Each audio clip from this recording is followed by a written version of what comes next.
What is going on, everybody? Happy Saturday, and welcome to another episode of Comic Collector Origins. I am Justin, aka No Good Comics, and this is another exciting episode because if you're not familiar with the show, I bring on guests from the community to interview them a little bit more about their origin story, how they got involved with the hobby, how they got collecting, what were they first reading in the beginning, and kind of where they stand with the hobby now. So anybody watching right now, appreciate you. Take some time to hit that like button, subscribe to the channel if you are new. Welcome. I always appreciate you taking the time, whether you are here with us live right now or if you are catching the replay. And this is episode 42. So it has really been moving along here. I think I'll be hitting the 1 year coming up in a little bit. I know I started this off on Instagram and slowly moved it over to YouTube. And ever since then, it's just been such an awesome experience to be able to get to know all the different great people in the community and have an awesome chat along the way. And everybody that's been supporting me, I appreciate you guys for taking that time. I really do. The community's been awesome. And as I said, that's what the show's all about, right? The community, the people that are part of this hobby, this great hobby. We all have the same passion towards these comics and reading and everything else. So I'm really excited because I am bringing on a guest who it's been a long time coming. We've been making jokes about it for a while. I think I've had almost everybody on before this man, as we always mention. But I actually was a guest on his show about a month ago, Cranky Canadian over on 3 Men in a Basement. So big shout out to Roger Levesque as my guest today. Let me bring this man in right now. Roger, what is going on, dude? What is going on? Hey, better late than never. Yeah, that's right, man. That's right. Better late than never. Thanks for having me. This is going to be a lot of fun. Heck yeah, man. I appreciate you taking some time out of your day. I know you guys are very busy. You got a lot of things in the works. I know you got some things coming up that I'm sure we'll talk a little bit about. So I appreciate you as well, just kind of taking some time out of your day as well. Look at Sith Lordley's making fun of the way you said my last name. Did I say it wrong? Levesque? It's a silent S. Oh, Levesque. Oh, man. No worries, man. I've had it butchered even 10 times worse than that in my life. Trust me. I was going to say, I feel like our last names are close in the sense because LaRoque and Levesque, but I didn't see that coming with the S not being in there. Thanks, Sith. Appreciate you, man. Before we get into all the fun, let me just say a quick hello to the chat, and we'll kind of address some things. If there's questions, guys, if you have anything for Roger, make sure you leave them in the chat. Oh, and I should mention too, anybody watching this now or the replay, Roger, I put all your information in the description below so they can find you on Instagram and also 3 Men in a Basement, as I know you guys are running a lot of different shows over there. So make sure you can sub up the 3 Men in a Basement group. So right off the bat, we got Sith Lordley, who was just my guest last week. Good to see you, brother. Thanks for stopping in. Oh, I got a bug in here. Levesque. Yeah. There you go. That's how appreciate you, Sith. We got Michael, Downright Nerdy Podcast, another one who was recently a guest on the show. So Michael, appreciate you stopping in as well. We got Ryan, Magic Lasso. Hello. How you doing? We got Fuzzy Dunlop from across the seas. Appreciate you coming in and stopping by here. We got Comics Are Great. Just caught Comics Are Great over on New York Warriors, NY Warriors this morning for their coffee and comics, hanging out with Joker and Big and the rest of the crew. So it's good to see you over there, my friend. Thanks for stopping in. We got my man Flash Station. What is up, brother?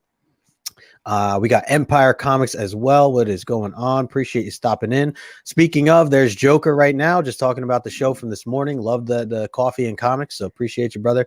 From East Meets West, Joker, always doing some good stuff over there. Yep, and then the chat always just jumps on me. We got Nigel Desired Comics in the house. What's up, brother? Good to see you, Nige. Appreciate you, my friend. I think Nigel, I know, Raj, we were just talking about the show coming up. I think Nigel might be coming up too for that Terrificon. I got to meet him in New Hampshire at the old school comic show. That's right. I remember seeing some pictures. That is cool. Yeah. That is cool. It's perfect. Nigel travels all the time, man. So it's kind of convenient. He hits up a lot of different areas and can catch some of those shows. Let's see. I think I'm getting everybody at the moment. We got Jason Claiming Comics in here. What's up, Jason? We got PJ Paul Morris in the house. My man Paul. He's another one's going to be a Terrificon. We'll definitely catch another one that was in New Hampshire. Yeah. I'll say you've known Paul for a while, right? Yeah. You guys have gone back. I remember Otto talking about him before too. Yeah, PJ is great. Some killer books too, man. Killer books. All right, guys. So I think that's everybody for now. Guys, feel free to leave any questions you have for Roger in the chat, and I'll try to address them appropriately. And then, Roger, of course, if you see anything you want to address, feel free to just chime in. You got it. And we'll go along the way. So with that being said, Raj, let's kick this off, man. The main question that I like to lead off with is really for you with this hobby. When did it all start? How old were you? What was your environment like at the time? Did you have any friends or siblings that may have influenced you into getting into this, or was just kind of on your own? So like really got into it. It's all Everett's fault. Oh yeah. Yeah. So I would say about 10 years ago, our boys are playing Pop Warner football together. And we won. Yeah, thanks, Everett. We were kind of hitting it off. I've gone and hung out at the grotto a few times, and he comes to me one practice in the middle of the week and says, "Hey, I have this extra ticket to Comic-Con in Rhode Island. Do you want to go?" He goes, my son would be free, and I'm like, "What do you mean, like comic books?" And he's like, "Yeah." He's like, "Come on, we'll take a road trip." I'm like, all right. So I went to Rhode Island Comic-Con with him, and I was hooked immediately, man. Like we dressed our kids up, just the environment. Like, didn't you when you don't know that that's out there, and then you see it, like it just reminded me of everything that was my childhood with the cartoons I watched, the movies I watched. I'm the youngest of 7. Dad who worked 3 jobs, and a mom who didn't have a driver's license. So like I sat in front of the TV and watched all the cartoons, and the nostalgia that it brought back into me, and the fact that I was at an age where I can start to afford to buy some of this stuff that I didn't have when I was a kid. Sure. My brother, the brother Dave, the Silk Screener of the Stars, he collected his whole life. And when we were younger, he took me to the comic book shop a few times. I tried to find. I did buy a series of books called Rock and Roll Comics, and it started off with probably the first book I ever bought was a Kiss Rock and Roll Comics. Oh, nice. And in middle school, I was a huge Kiss fan. Yeah. Like back then in the 80s, jean jacket with the Kiss patch on the back. Hell yeah. So I bought like the first 10 or 12 issues of Rock and Roll Comics, and I was going to try and dig them out, but I couldn't get at the box that it was in. But so those are like I bought those when I was young, and then that was it. I had those in a box, and then like I said, I ended up in Rhode Island. I mean, a year later, we went to one here in Connecticut, and I'm dressed up in cosplay with Everett and his family. And the kids. My God, I love it. We were the Justice League. I had the fedora, and I was Clark Kent. I had the Superman shirt with the tie and the nerdy glasses, and right up until the infamous picture of all of us as the Teen Titans at Terrificon. I spent all that time making a Deathstroke helmet and costume to cosplay, and it's almost like, wow, I wish I knew this was around when I was younger. Had been enjoying it for longer. But sure. So I just started picking up books, going to, we always joke around. I go to my brother's LCS, and I was always a big Spider-Man fan, so I started just buying filler books of Spider-Man. I have a pretty good run. Fell in love with the McFarlane art, so I started trying to collect, all the McFarlane Spider-Man books, and it's kind of trickled on from there. Now I have a living room full of like 40 short boxes. And it's all Otto's fault. It's all Otto's fault. It's all Otto's fault. I blame. My wife looks at it and shakes her head. Blame Everett. Yeah, man, this is definitely one of those rabbit holes that it's easy to just go down. Absolutely. Once it hits the heart. So that's awesome, man. I don't think I realized that. And like you said, 10 years ago. So before 10 years ago, before Otto got you into it, or really diving into it, I know you mentioned some comic books in middle school, high school, things like that. But you mentioned some like cartoons and TV shows, movies, things like that. What were some of the things like as you were a kid kind of growing up and that got your attention? Yeah. So Thundercats, I got this guy showing back here, Thundercats, Transformers, Spider-Man is Amazing Friends was my absolute favorite. I love Spider-Man. It's one of the reasons because that cartoon, you saw a lot of Morbius, and it's like one of my favorite characters. Yeah. The Superman movies with Christopher Reeves, like number 2, I've worn out 10 VHS tapes, watching that over and over and over. It's by far my favorite movie. Yeah. And all the everything from the Herculoids and Space Ghost and all those Hanna-Barbera cartoons that were really prominent in the 80s. Yeah. I would just watch them over and over. You get your bowl of cereal on Saturday morning, and you wake up at 6 a.m. and you just watch cartoons until 2. That is awesome. That's so great, man. Yeah, yeah. And I like to always, point out here that, because you're not alone. This is like, us getting influenced by other things that didn't have that or that weren't comic books, but that tied into it. I think for a lot of us, we were kind of introduced in other ways, technically not just necessarily the actual books themselves. So sure. And then the movies after that, and they started making whether they were good or bad. Right. You start to get into the movies, and that's how I consumed my superhero influx. Like I didn't have comic books, I didn't read comic books, I wasn't attached to comic books like a lot of people you have in there have been collecting since they were kids, and they can tell you about that's Ditko art and yada yada. I don't have that connection to comic books. Mine is from what I watched as a kid and everything I've been kind of collecting for the last 10 years. Wow, that's awesome, man. I'm kind of with you in the sense of instead of 10 years, for me, it's like about 3 years. It's going to be 3 years for me where I really started to dive in and explore comics. So, it's cool to hear that there are these stories and these scenarios where it's not, like you said, you see a lot of these collectors who have been in the game for the entire time, whether they took little breaks or not. But, it's cool that, and I know we're going to get into a little bit of your collection, but it's cool that to know, you've really only been in it for this 10 years. And I know I've seen a lot of the big books that you shared. So it's cool that you've been really able to put together an amazing collection over this period of time. I want to say a quick hello. We had Hyper Combo Comics in the house. I know Hyper was over on your show not too long ago. Yeah. As well.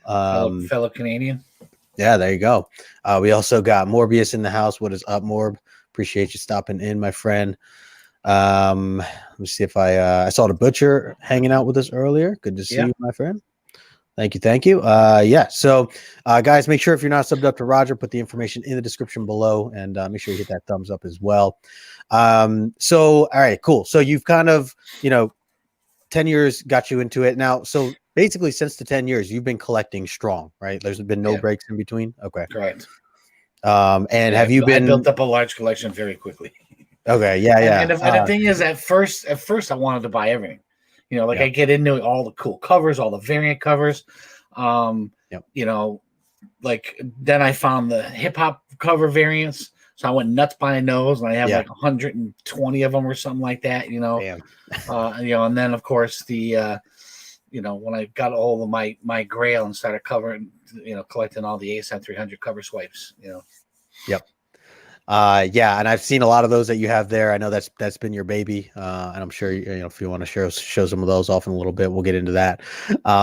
So one thing I love about, I wanted to mention actually, or I wanted to ask, how did it? And I know Otto kind of explained a little bit about this when I interviewed him, but tell me from your perspective, like how did the 3 Men in the Basement come about for you, and what's that been like now that you've been on YouTube now for a while and Instagram and so on and so forth?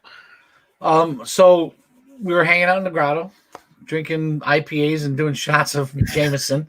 Otto, myself, and Shortbox Bernie, nice, whose name is Pat, and we were hanging out, and I think we were watching some of the some of the stuff, the comic book stuff that was on YouTube. Yeah, and he was like, "We should do a show on go Instagram Live," and. That's where we really started. We talk about the bar stool with a selfie stick duct taped to it with an iPhone, and it was always a surprise that we were doing a live show because Everett's battery always died.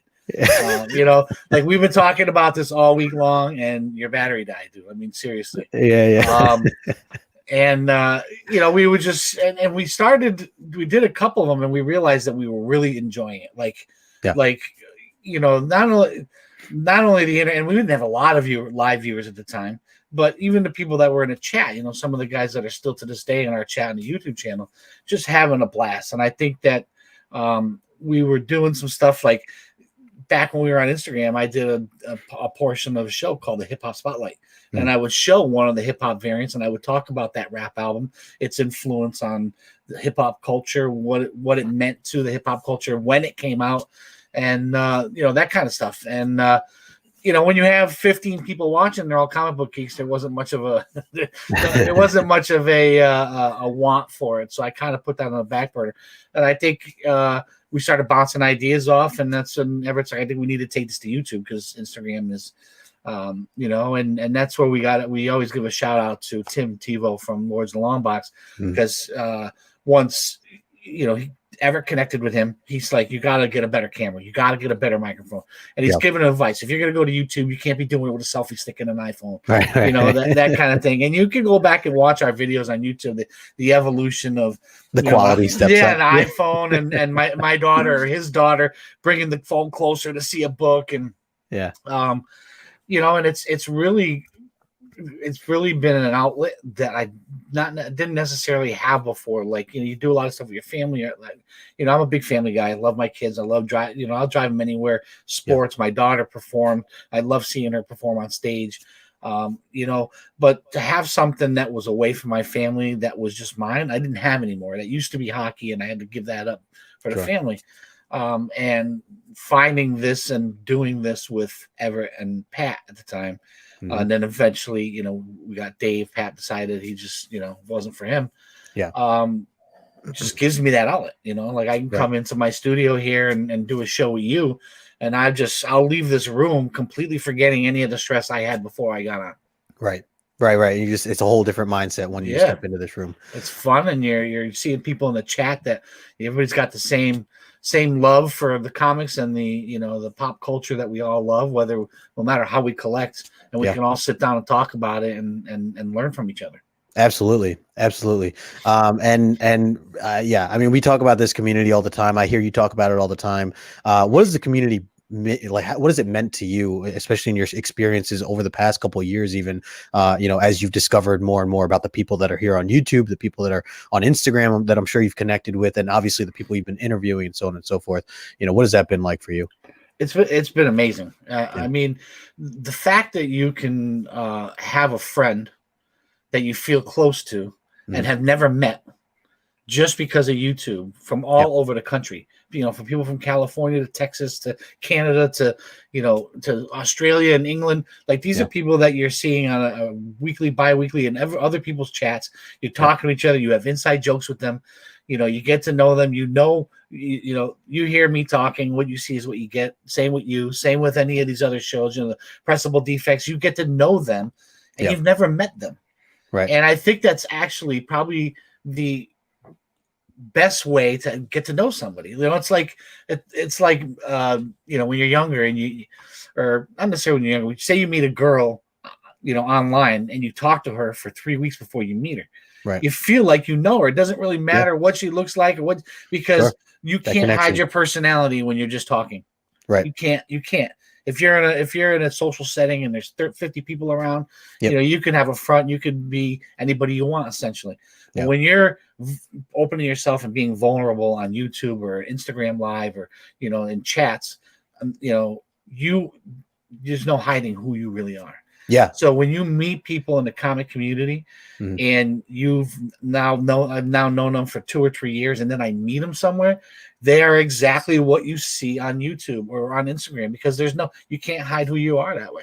Right. Even that connection after, like you're saying, that once you do meet them in person, and I know the exact feeling, man. And it's even more exciting because of the fact that, we're starting to get out of this pandemic. There's been so many people that have come into this community just over the past year and a half since the pandemic, that I've met, and that I'm sure you've met, that we are just slowly getting that opportunity now to now start meeting. It's a special thing because that experience, like you said, that experience of, these late night hangouts, you see 6, 7, 8 people hanging out on a YouTube channel, the laughs, the inside jokes that you mentioned, it's all there, and it's all real. And you really do develop those relationships. So sure. And you could see that even some of our personalities, rub off on each other. I mean, how many times am I watching the show and I hear someone go, I like that guy? Like, everybody knows what that's from, right? Like, and you got those same kind of things, like, if I'm somewhere and someone makes a comment, I'm like, well, I'm a man about town, right away I think of Azores Tiger, like those types of things really kind of stick out. And I think that's the part of showing our vulnerability. Like, You know, I went on Spine Takes Shit Faced, and they had a good time with me. But hey, that's who I am. I'm not upset with any of the stuff they showed, because if we were to hang out at the Grotto one night, that's exactly what you would see about 11 o'clock. Yeah. So you just being you, man. I love it, man. I love it. No, 100% agree with you there. Yeah, pause is another one, like Uncanny Swag. Pause. You know, like I use that every day now. People are like, what the hell's that supposed to mean? You know? Right. Quick hello to Jay Ramirez in the house. What's going on, up, brother? Jay, too? Also saw Louis Logix hanging out with us as well, and Comics Kings, Brandon. Appreciate you all stopping in. Comic Man Andy as well, I missed earlier. Thanks for hanging out with us, Andy. We got 22 people in here right now, so appreciate all you guys. Make sure you hit that thumbs up. And if you're not subbed up to Roger, or if you're not following him over on Instagram, make sure you do that as well. So all right. So I love, you know, you and I feel like you really, I mean, what you guys have done, 3 Men in a Basement, you really bring together this community. I mean, the Friday night stuff, you guys were just on live last night. And then obviously you have some awesome events coming up, and ones that you've even done even prior to this and before the pandemic, that you guys have put together, which has been incredible. This swap meet. You want to explain a little bit about like what that is in general for anyone who may not have heard about it, and then you could talk a little bit about the one you have coming up too. Sure. I mean, there's a couple different things we've done. Like, so the ones that we've been able to pull off since the pandemic are the crawls. So we're fortunate here in Connecticut, in the New England area, that, within a couple hours we can hit a dozen shops. Yeah. So we organize these events, and I mean, having a brother that does t-shirts makes it even cooler, because we have t-shirts made up, and we reach out to these comic shops ahead of time. So listen, we got 15 to 20 guys. They're all coming with cash. You give them good deals, we'll keep coming here, and then we go to these shops and we go digging, and we've had a couple guys, we got the one out in New London, Sarges, shout out to him. He's got a basement full of boxes that, when I say we've found gold, I mean, many of us have found gold, and he's just like, listen, you guys are doing my job for me. You're making it easy for me, and the deals are phenomenal. And we have shirts, and we had giveaways, we have a books. Usually we give away a book. So if you hit all 3 spots, we give you a ticket, you get into the free raffle, and everybody, we get the people from the community together. We get to hang out, usually one meal, like a lunch or a dinner or something, and everybody gets great deals on books. And you get to see the people in the community. We've had 3 of them over the last couple of years, and every time it was a different group of people going with us. That's so cool. The one time it was the Defects, then the whole Warriors crew came, and then last time it was just a completely different crew of people from YouTube. Now we've had 3 swaps, which is basically like a little con, and you go there, and we call them swaps because we don't want to call it a comic show, because people are going to expect a little too much. And you go there, and anything from buying, selling, and swapping books. And we had we've had 2 in Connecticut, we have 1 in New Jersey. Now we have one this coming Saturday, a week from today, in Newington, Connecticut. I mean, we've already filled we have like a 9,000 square foot area that we're using. We have a DJ, we have a food truck, we have door prizes. We have 2 rounds of trivia questions that is free to enter, with a prize at the end of each one. And we do anything from comic book and pop culture to questions about Otto, myself, and Dave in our channel that are part of that. And then we have a huge raffle. Every vendor is donating stuff, and so we, the raffle is to cover our costs. We had to rent tables and all that stuff. Then 25% of the door is going to go to Paulie Strong. Oh, wow. Okay. Oh, nice. Very nice. Yeah. And I'll say you guys rent out like a location usually, right? This was the first couple. We were at like a restaurant. They had a big open room. This happens to be a friend of Otto's who's opening a brand new hair salon called the Angry Hair, and it's basically looks like you're in a warehouse, and he's going to have live bands playing while he's cutting hair, and like that's what it looks like when you walk in there, like back in the old days where you were in a warehouse and bands were playing.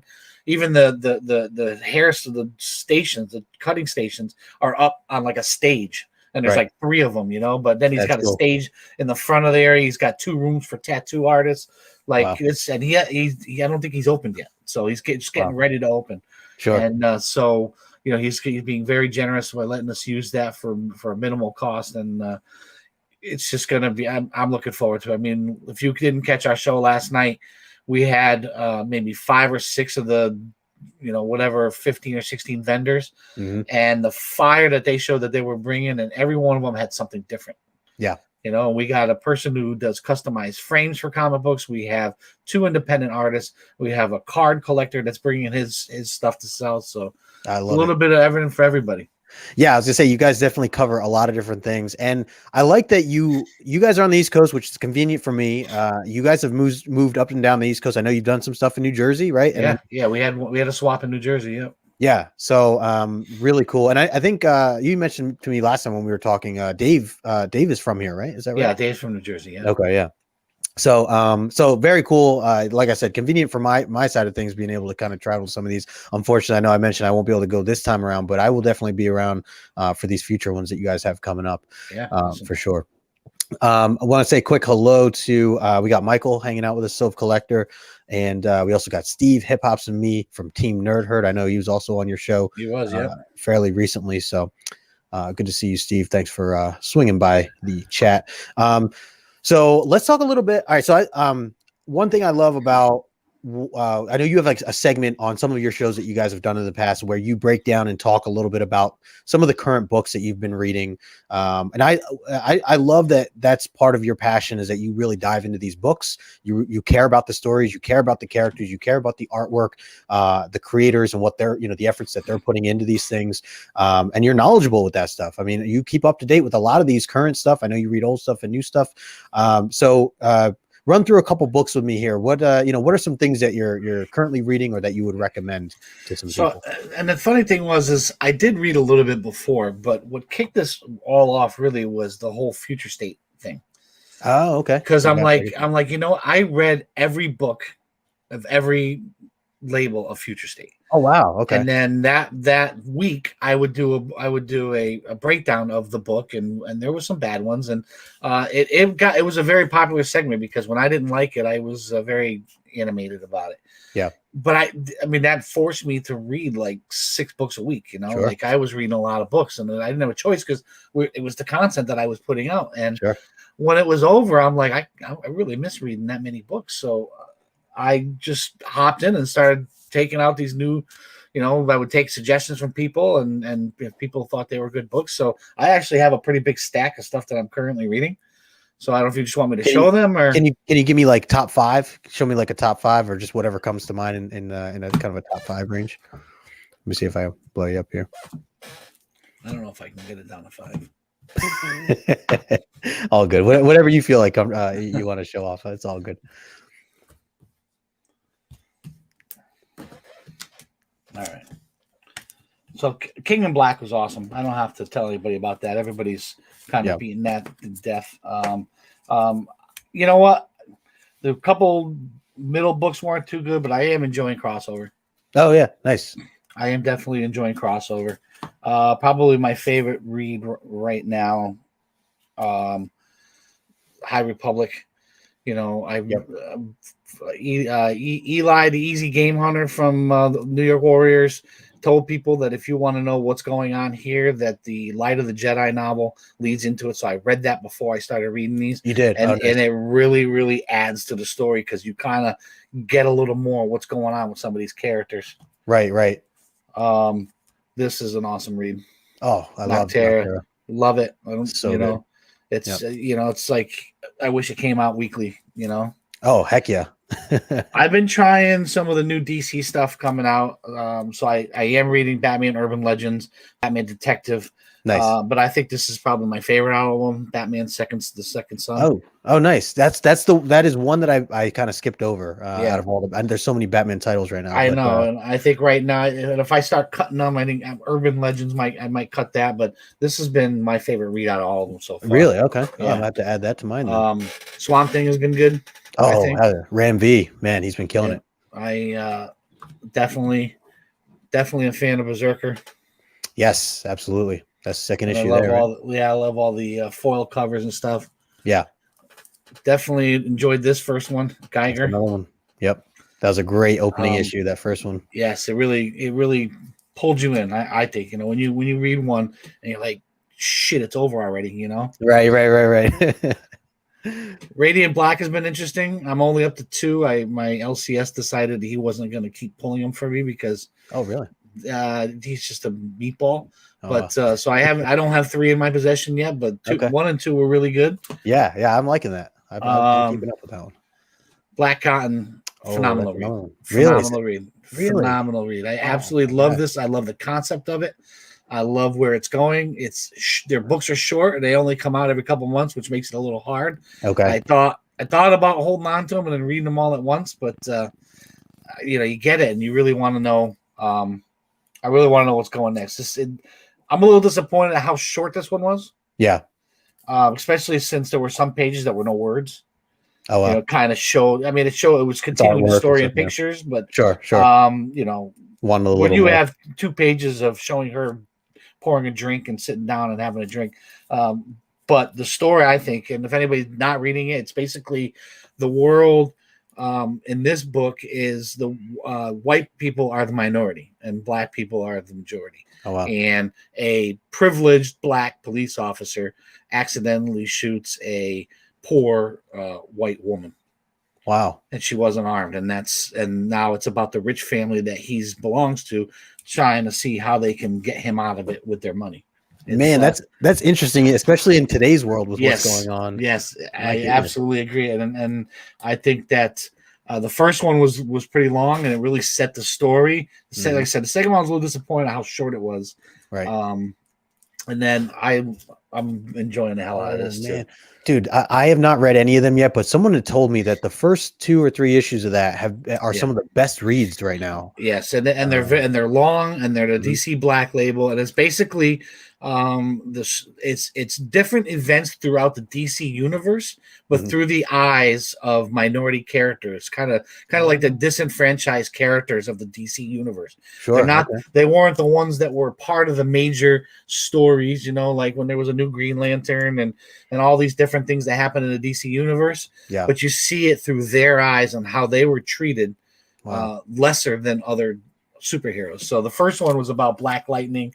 Then you have Bumblebee, and I can't remember his name now. I got a lot of stuff going through my mind. Yeah. It's awesome. Though. The third, and I have the third one, but I haven't read it yet. It's probably going to hit that up this weekend.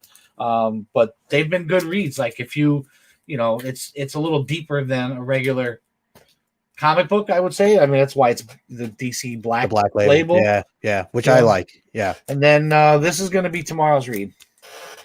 I got all 3 of them. Nice. So, man, I have not read that yet, but I've heard so many good things about it.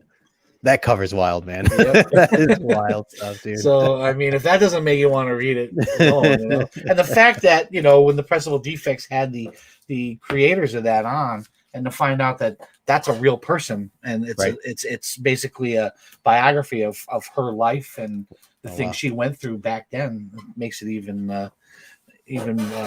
more interesting to want to read it. Yeah, that is awesome, man. Dude, you are all over it with some of these books, man. I have not. I mean, I'm adding them to my list for sure because I have not. Some of them I've heard of. I am on board with some of the ones you pointed out, but man, there's so many good books out there. It's hard to cover everything. I think one of the other ones I was reading, and I'm reading it because I ended up claiming the variant set from Keep It Thorough on one of his auctions. And it's called Black Friday. I'm like, I don't really. I've never read horror books. Yeah. So I was like, yeah, what the hell, let's give this a try. And it was interesting, but it's another Scout comic, so it's been a couple months since number 1 has come out. Yeah. I saw the covers looked really cool on that one. I did grab a couple. But that's another one. Have you been reading I know you mentioned some horror stuff. You haven't really read too many, but have you read Haha that has been coming out? No. No, I'm not going anywhere near something with clowns on it. Oh, no, okay. Not a clown guy. Right, fair enough. If you ever change that, I would highly recommend it. It's very good. No, I did just buy the what was it, the Little House on the Lake or something that's getting ready to come out. Oh, that's coming out. Yeah. James Tinian book looks very good. Yep, I think that's DC also, right? Yes, DC and I'm not usually a horror guy, but right. I'm enjoying reading all these books. X-Men Legends 1. Yeah.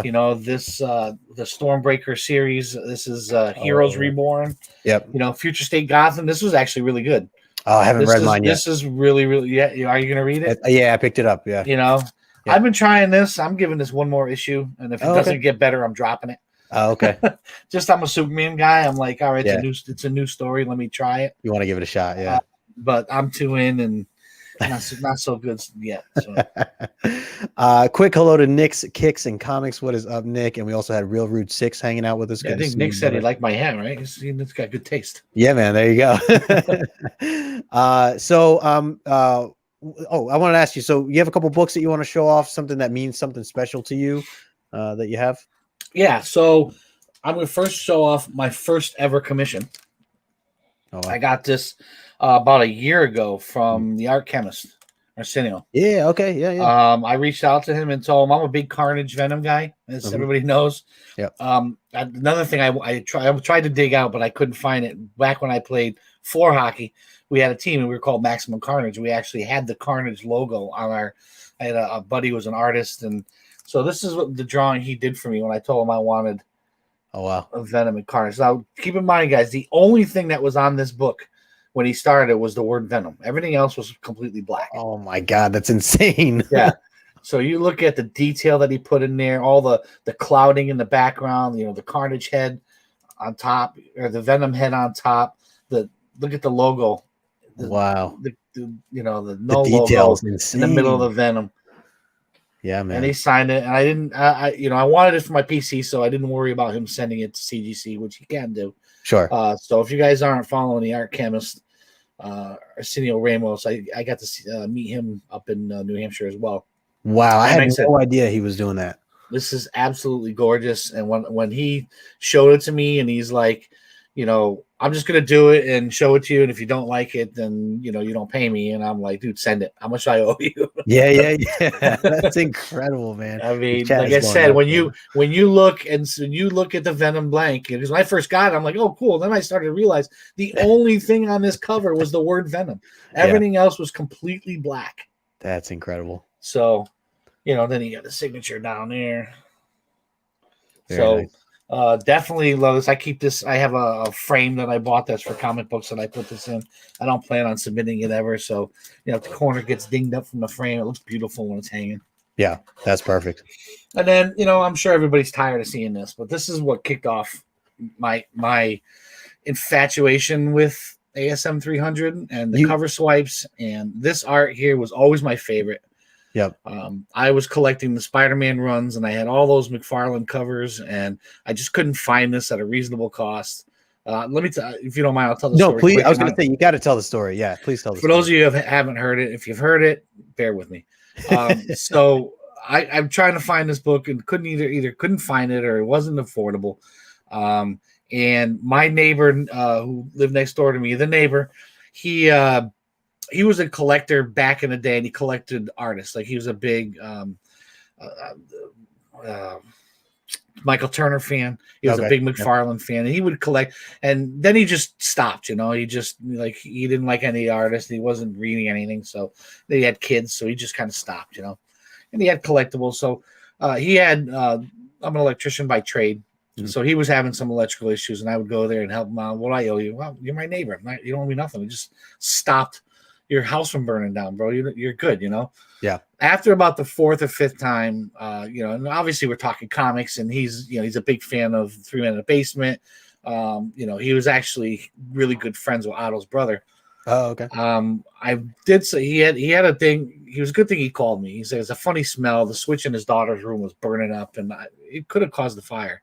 Oh, wow. So I changed it, grabbed some parts from the garage, changed it. I come up. He hands me this book and says, if you're not going to take money from me, you're going to take this book. And if you don't take it, I'm going to burn it in front of you. Oh, my God. So I just obviously, I got choked up. I'm like, dude, he said, I bought this book off the rack.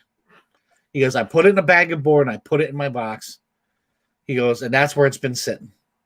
He goes, there's no better person that should have this. And I know how much it means to you. So you take it. And this is, still freshly new to me collecting. Mm-hmm. I sent this in the CGC unpressed, uncleaned. Wow. Whoa. And it came back at 9.8. That's incredible, man. If you think about all the bad luck I've had since then. Oh my God. So this book is, whether you whether you like modern stuff or you like for whatever it is, to me, this is my book. This is the last book I would ever sell in the collection if I was dying. Yeah. And not only because of the book itself, but the story behind it. The fact that he knew how much I wanted it. I was helping him out. He gave it to me. The thing came back in '98 with no cleaner press. So and it kicked off my infatuation with that. Some that good logo. karma. That's some good karma going around too. I mean, you did a good deed. You're helping out somebody just because you wanted to help them out, and it came around to you. So well deserved, man. That's incredible. So definitely love that book. Do you own a couple copies? Is that the main one that you own for that? That's the only. Well, actually, I have one right now at CGC because I won it in a Boxed Heroes. Oh, nice. Okay. Oh, yeah, that was the grand prize last month. Crap. I opened it. Yeah, I opened it live. It was when we were reopening the grotto. Yeah, and I had a Boxed Heroes and just going through it, and I looked at it, and my face went white, and my knees almost buckled. Everett's like, "What the hell is it?" And I turned it around, and him and Uncle Frank were like, "You got to be kidding me!" Oh my gosh, man, that's so perfect for the fact that it's coming to you. Well, that's what everybody in the chat was saying, and Uncle Frank, he's like, "Of all the people to win that book as the grand prize, for it to be you, what are the chances?" I sent that out to CGC immediately. I sent it to Lenny in Florida, Spineworks. So. Nice. That's a good move, man. Desired says claim, so there you go. Yeah. Good luck with that, Desired. I don't know if you're gonna get that copy. We got Climbing Comics hanging out with us. Alan, what's going on, man? Good to see you. I saw Off-World Adam want to say quick hello to as well. Appreciate you guys hanging out with us here. Let's see. Morbius says raw books can be preserved if stored right. Yes, no, that's true. It's definitely true for sure. We've had that discussion. Sure. So very cool, man. Yeah, I know that's a special book for you. I know that it's cool that you my logo now. Yeah. and you're buying all the homage covers. And things I've got somewhere around 85 to 90. Wow.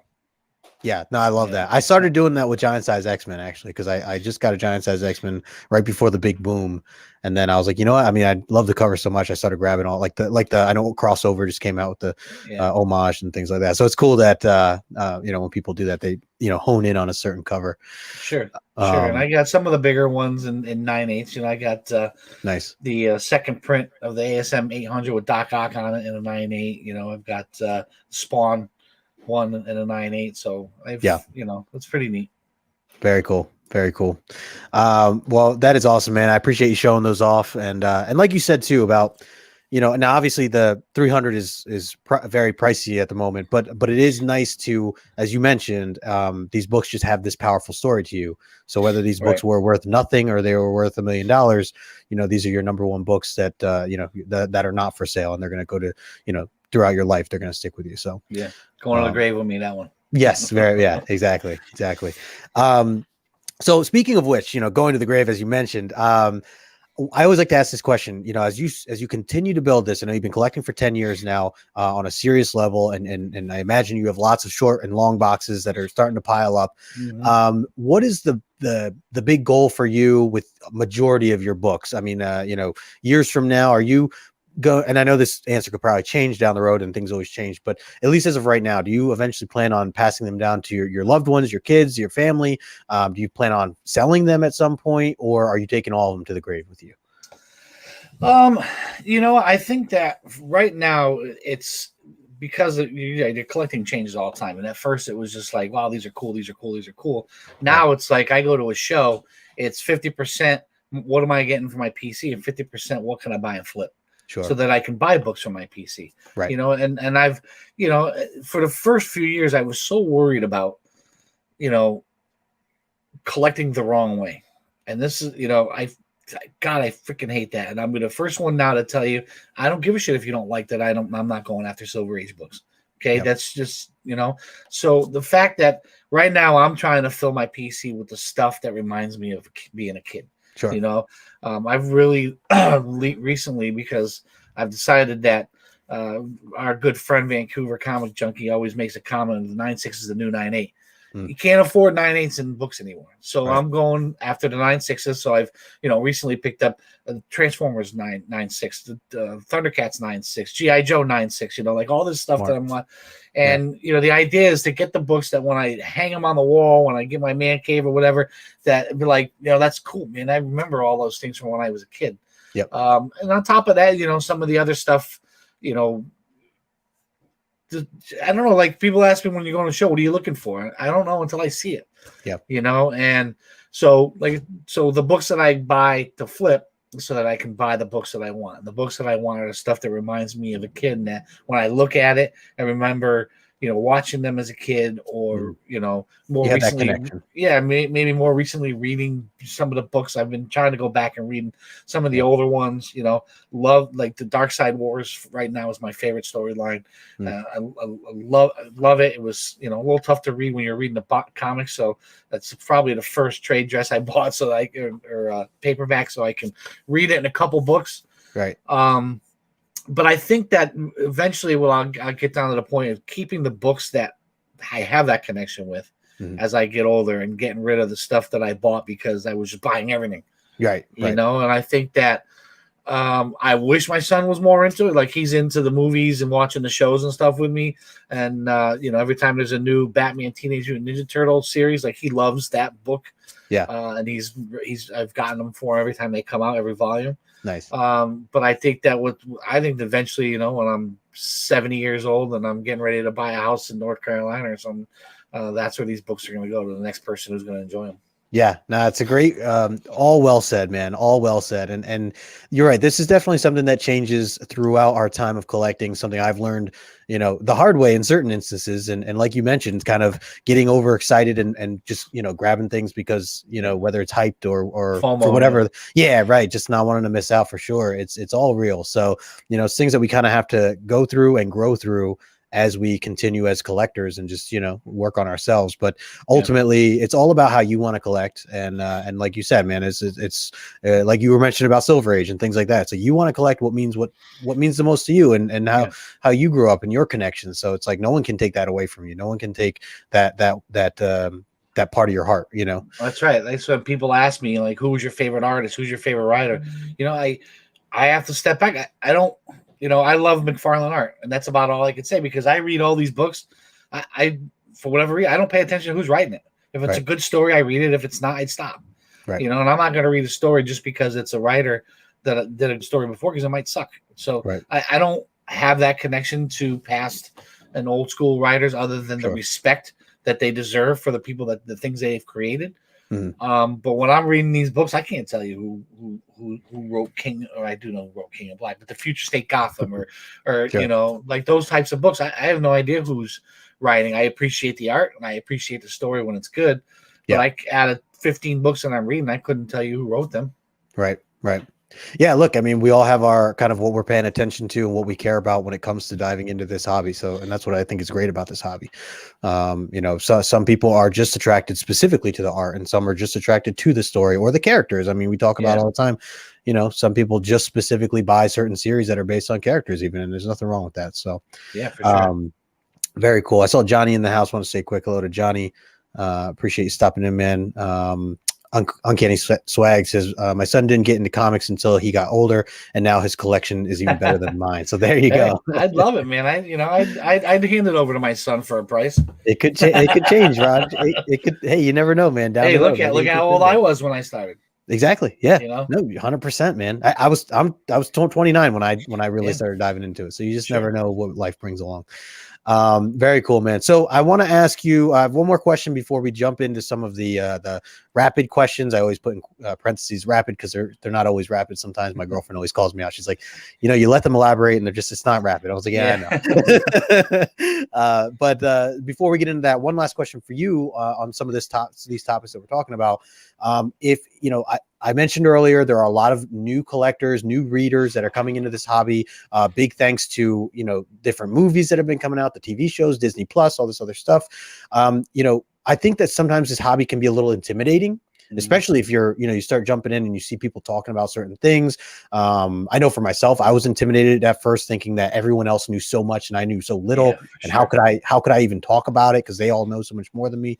But, generally speaking, when someone's thinking about approaching this hobby for the first time, do you have any one piece of advice that really comes to mind to you that you might give to someone new or even like 6 months in or something like that? I have two. Don't get sucked into the FOMO and collect what you like. Don't listen to freaking anybody. Like I said, the first couple of years, I was so worried to tell people that I didn't want to buy a Silver Age book. Yeah. And listen, there's some that I want in my collection. Sure. Some early Spider-Mans and first appearances. First one on my radar is probably, first appearance of Sinister Six. I don't have them now. It doesn't mean I don't want them, but I don't have a connection like a lot of collectors who read books when they were young. Sure. And I was made to feel like people shamed me, at first. Like, what do you mean don't listen to anybody? You collect what you like and why you like to collect it. Screw everybody else. 100%, man. That is well said on both accounts. I think they really tie together perfectly too, because if you're sticking to one, then you're not worried about the other. Right. So right on, man. Spot on with that. And I think that is a big, there's a lot of people who influence in certain ways on this platform, on YouTube and on Instagram too, whether they realize it or not. And, telling people certain ways to collect or so on and so forth. And it's something to keep in mind that it's easy to get caught up in that. It's easy to get caught up in hearing what others are saying. And sometimes it's good to just take it a step back and define it for yourself and say, well, what is it I want? There's no right way or wrong way to collect. It's only your way. 100%, man. Well said. I really do. I do like that a lot, man. This is why I like having this segment of the show, just kind of talking about that. Cause I know there are a lot of people that are newer to the hobby, who might not want to speak up on that or share that, hey, I'm new. What am I doing? So I always like to kind of have, my guests share a little bit of something like that. So I appreciate you, bringing that to the table. We got my man Rod Justarican and his comics hanging out. What's going on, Rod? And we also got Top of the Pops hanging out. What's going on, man? You guys make sure you are subbed up to Roger. I put his information in the description below for 3 Men in a Basement, and you can find him over on Instagram as well. So Raj, man, I know you do a rapid fire question series on your show, and mine's a little different, which is always good.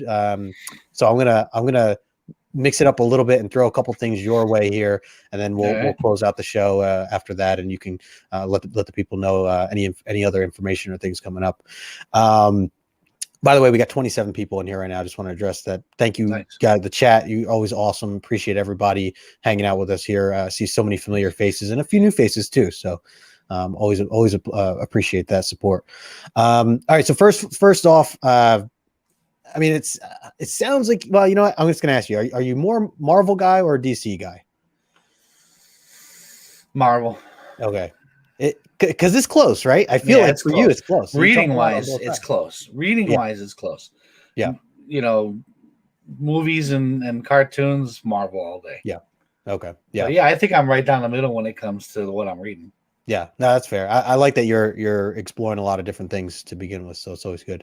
What about character? Your favorite character, if you had to choose one of all time? Spider-Man. Ooh, okay, all right. I was wondering where you're going to go with that. This is one right off of your book here. If you had one superpower, what would it be? Flight. Okay, nice. I always wonder, because I never ask myself any of these questions, and it's always interesting if you ask me that on yours. I'm like, oh, I never thought of it myself. All right, so we talked a little bit about artists. What is it? Let's talk about currently right now. Who's your favorite current artist that comes to mind? I'm still love McFarlane stuff. Yeah. Okay. Awesome. Can't go wrong there, man. Yeah. One of the best. What was the last book that you currently read? Future State, Gotham. Yeah. Okay, cool. Man, I gotta get on that. Only because it was at the bottom of the pile. I read the other Thursday. I read 10 books in a row. Sat at the kitchen table and read. So I love it. If you could go back in time, it's like time travel, and literally buy any book off the shelf for cover price that you could not resell, it had to go to the grave with you. What would that one book be? AF-15. Oh yeah, of course. Okay, that makes sense. Yeah, that's a big one. I've seen that going up and up and up. It's crazy. The records it's breaking. All right. Let's see. I want to change it up a little bit because I like to ask some comic book stuff and then some non-comic book related stuff. So let's talk a little bit about sports. Where do you stand with sport? I know you're a sports guy. So what are some of your favorite sports and what are some of your favorite teams? I see you got a Yankee hat on. Yeah, I'm a Yankee fan. I'm a Giants fan. I'm a Nets fan, and I'm a Canadians fan. Damn. I was just watching some of the Nets game. Dude, their team is stacked, man. It's crazy. Yeah, if they can stay healthy. Yeah, right, exactly. So I know you mentioned you're a hockey guy, or did you used to play hockey? Is that what? Yeah, when I was a kid, Yeah, and then like inline hockey as I got older, I used to we had a team with a sponsor. We used to play a lot of tournaments in my early 20s. We used to travel all over the East Coast and play tournaments, inline hockey tournaments. So it was a big part of my life back when I was younger. Nice. And do you? Well, I know the pandemic has been going on, but before that, have you been going to, or did you go to like a lot of hockey games?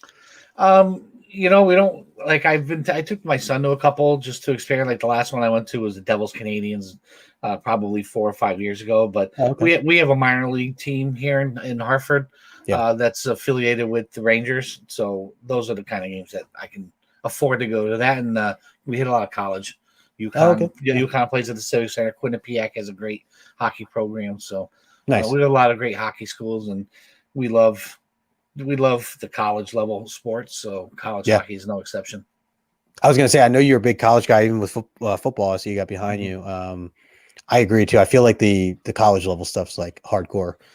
Some of these kids really trying to prove themselves. That's what it is. Yeah. Let's talk a little bit about music. Where do you stand with music? What's your favorite genre, and who's your favorite artist or band? All right, so I'm all over the place, but I listen to hip hop more than anything. Okay. I would, if I had to pick one group to listen to, and that was the only one I could ever listen to, it's definitely Gangstar, Guru, nice. and Premier. Oh, good stuff. But growing up, I was, I listened.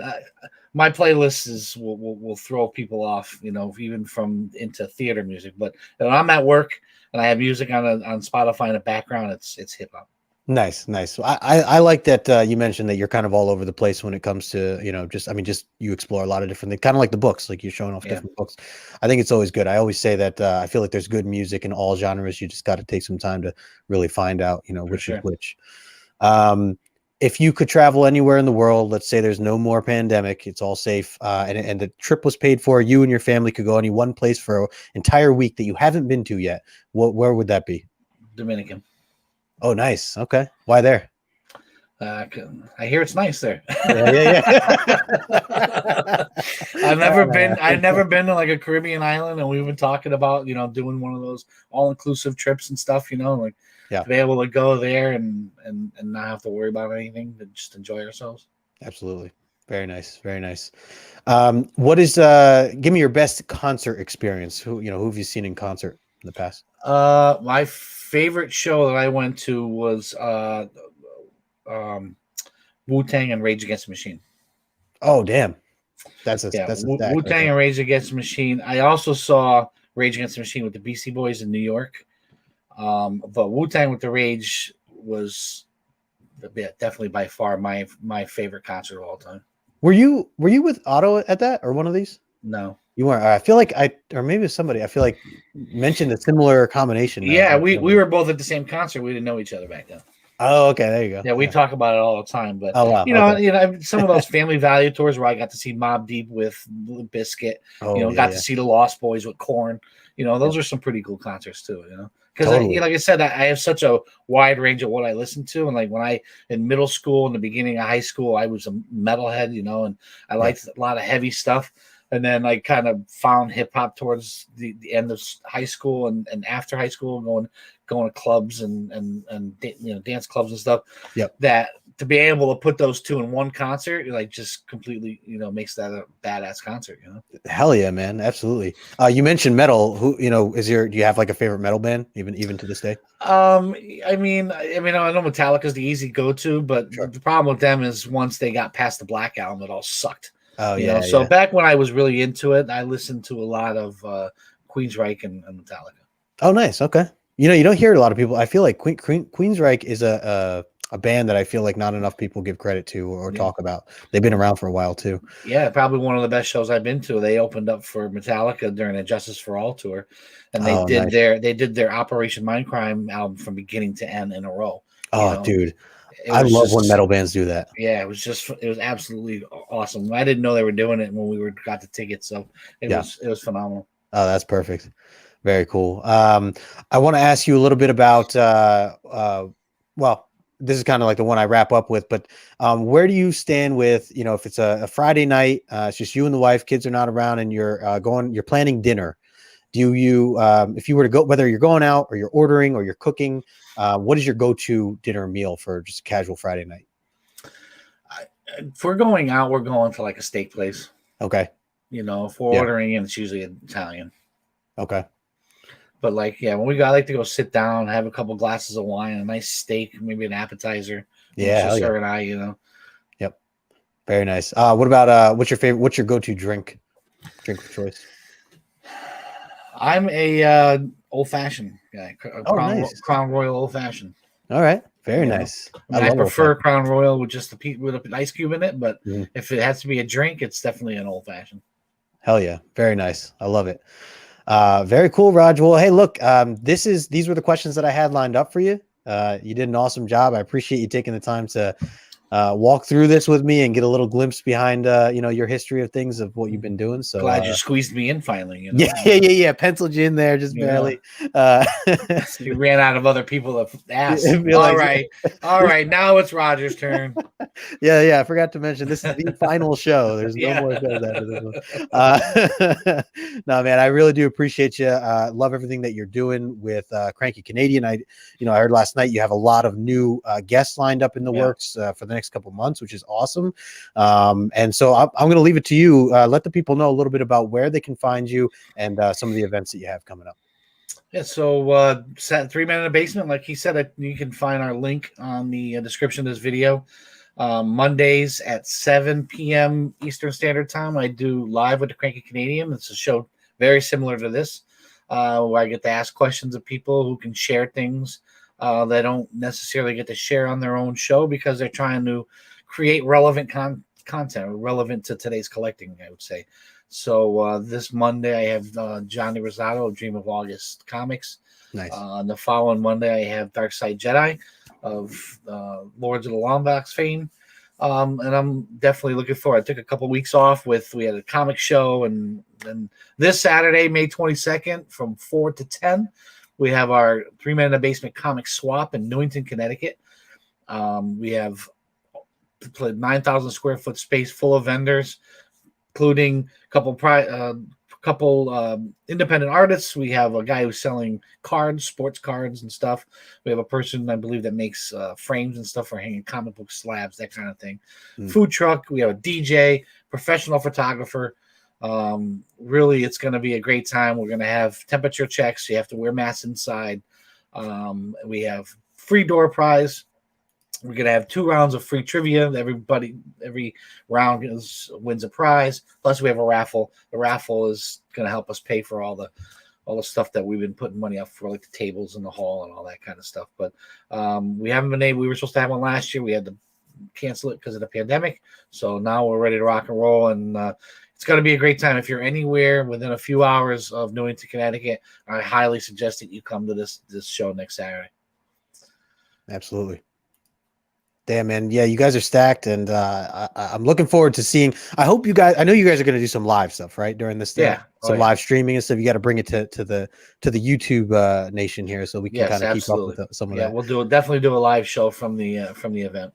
Nice, very nice. I like that you throw in some random Instagram lives too, because I feel like that's like a behind the scenes almost, Yeah. Especially you and Otto on the last one. I remember you guys driving up in the car. Yeah, and he's driving. That was so funny. My chauffeur. Yeah, exactly. So says he'll be there. Very cool. Michael will be there.